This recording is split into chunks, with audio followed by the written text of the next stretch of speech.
Tell me what your life was like before you died.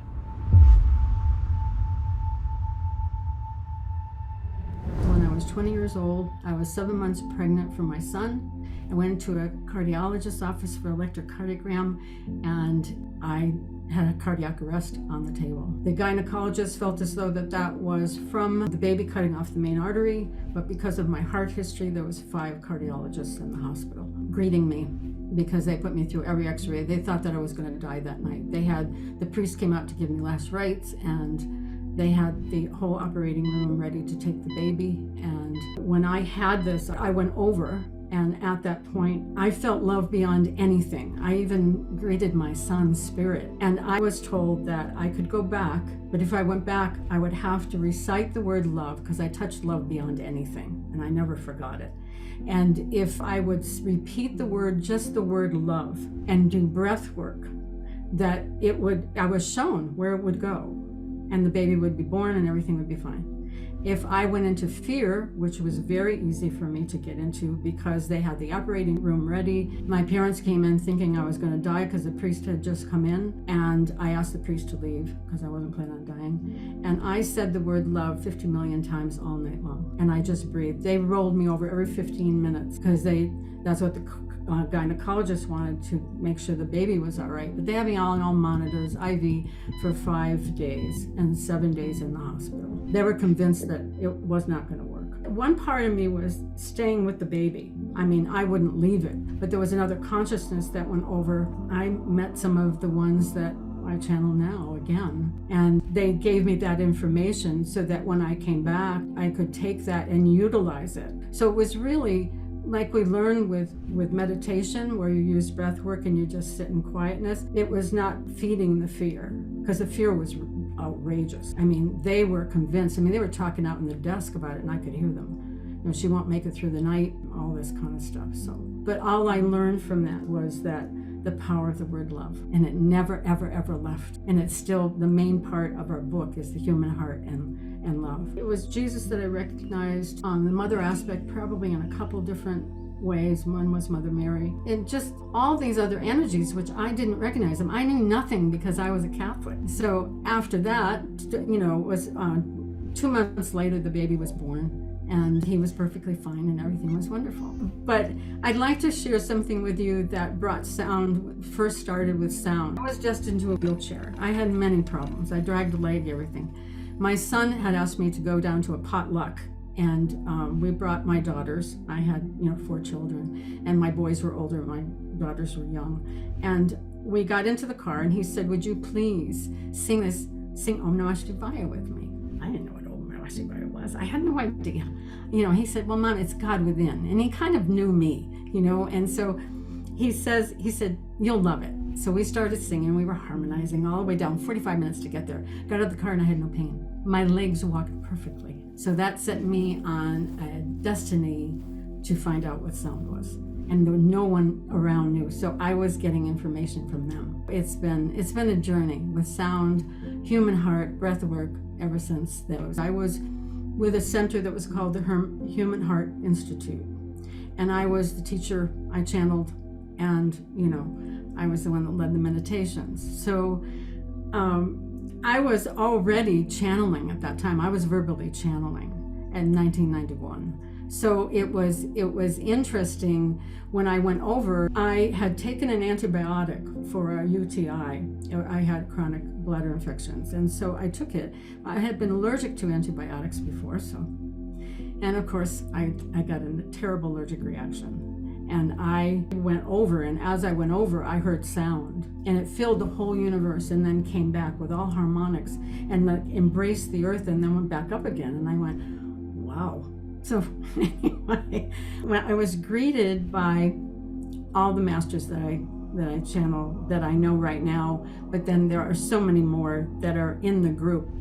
So they showed me what's happening now, and I was stunned. I mean, I'm sitting there going, whoa, okay, guys, why am I seeing this? And so then I went on a journey to see how things would come about. Not that I retained everything when I came back. I'm not saying that. It's been a process for me to learn it. when they would give it forth. But they showed me all of this, and then it didn't happen. And that was 1993. And then in 2020, on December 30th, I was sitting in meditation, and all of a sudden I saw and I felt everything I had felt in that death experience in detail. And I said, why am I seeing this now? And they said, because this is now. I sat there with tears. I thought, what are you talking about? I thought it wasn't going to come about. I thought it was with ease. We kind of went through all this.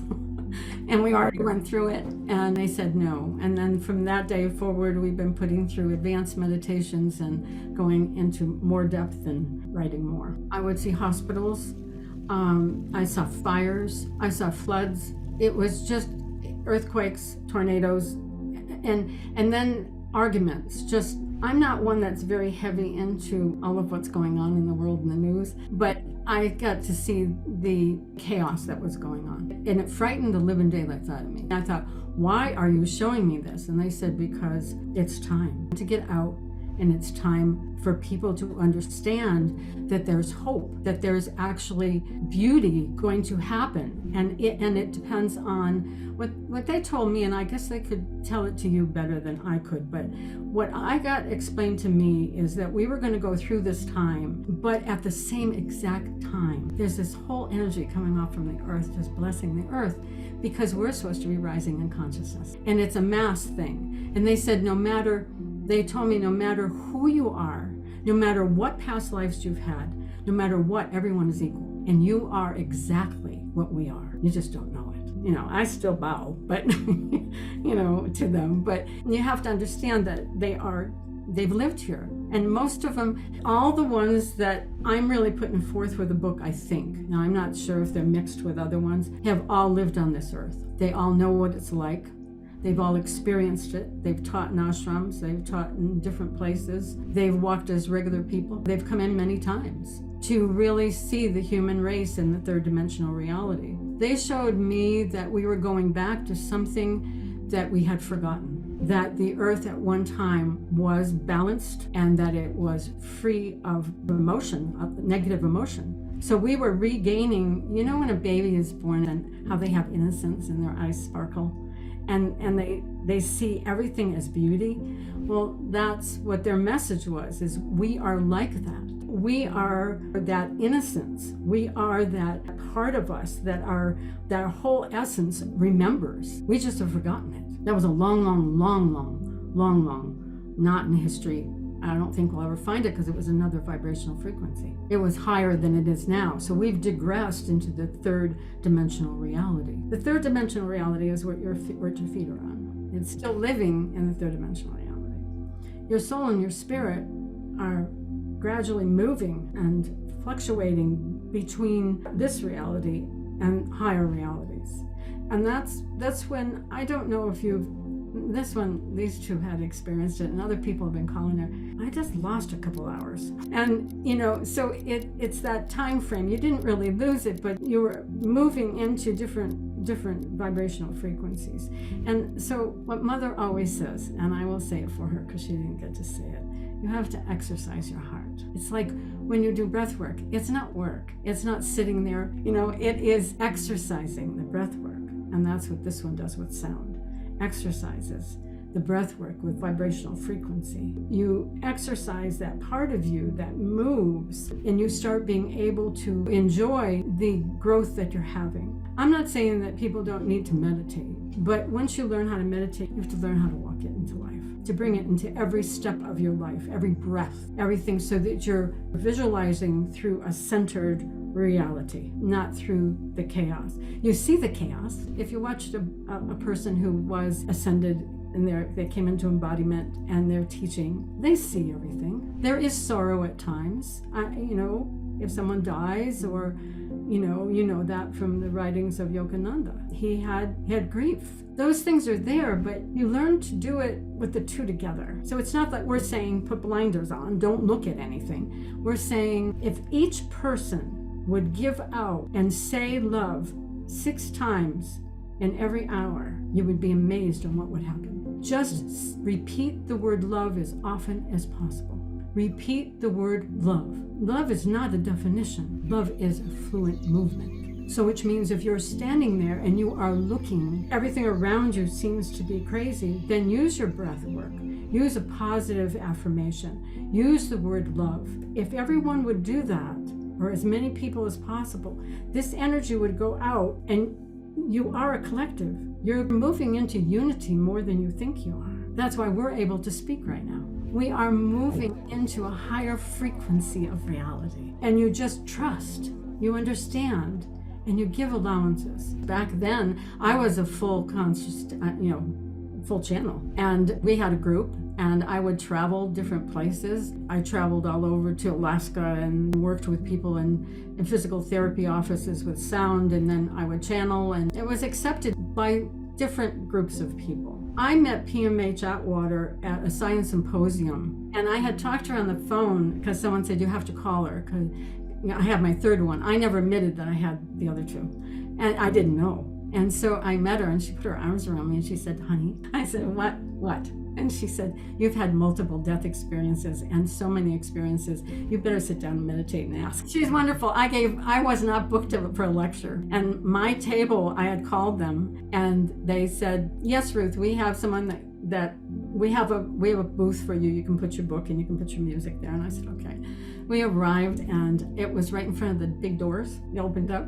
And then they would come out and they'd say, Ruth, could you just leave the booth with your husband and come in and give a talk? And I said, sure. So, it was accepted back there, with the science symposiums, and, there was Drumvalo, and, I met Cryon one time when I was just starting out. I didn't even want to talk to him. I said, you have to go talk to him. I shook his hand, and a crowd of people came, and I went, I'm out the door. So I've got to contact him sometime and say, no, I'd really like to meet you. Between my two death experiences, my ex-husband at the time was very much looking into everything. I mean, he was, it was every Christianity, every Buddhism. He'd turn gray if he meditated. And he left for meditation class, and my son went to Aikido.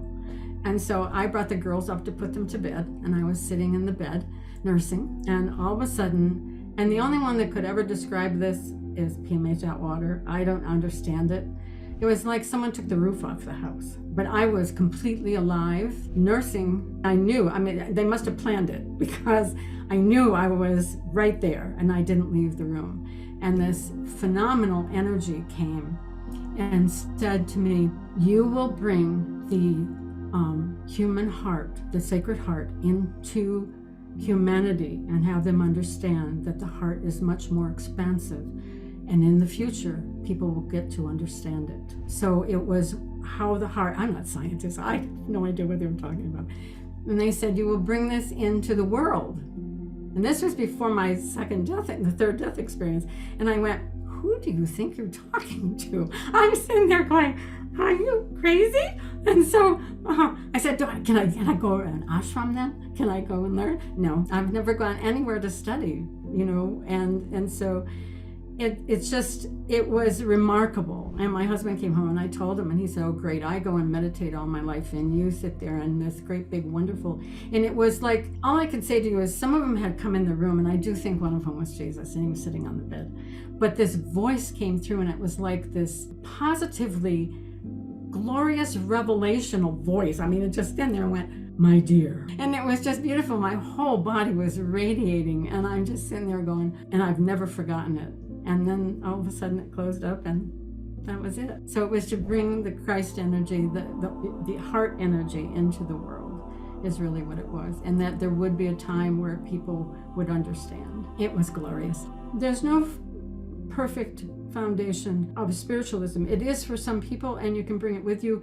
But I guess what people are teaching out right now, I think they're getting into it more, is that you have to learn to be consciously aware. You can take your own spirituality and keep on moving with it, because it's good. Many of us come back and forth. Jesus is on the earth a lot, and nobody is aware of it. In the Himalayan mountains, people would know it. They would see me. They could see that essence. Out in the world, it sometimes, out in the regular world, people wouldn't even notice us. We love the earth, and we would love to see it go back to what it was. And I guess that's what all of our messages are to people. You can do this. There is nothing holding anyone back.